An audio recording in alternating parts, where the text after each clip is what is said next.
खेड़ली में बरसात के पानी को रोकने को लेकर बुजुर्ग से मारपीट कर दी गई। यहां रहने वाले पिता पुत्र पर हमला करने का आरोप लगा है। इस क्षेत्र के तालवाई गांव में बरसात के पानी के बहाव को रोकने की बात पर यह घटना हुई है। जानकारी के अनुसार वृद्ध पूरणमल से गांव के ही एक व्यक्ति और उसके पिता ने मारपीट कर डाली।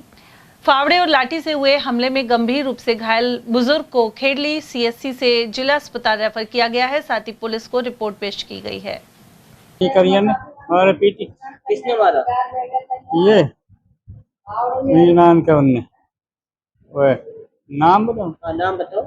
योगेश और पप्पी। क्यों मारा? बाप बेटा। क्यों मारा? नुखे पानी रोक रास्ते में मत आंदे। कौन सा पानी जा रहा था? वर्षा हुई रात को उसका पानी बह रहा था। हाँ, वो लोग क्या कह रहे थे?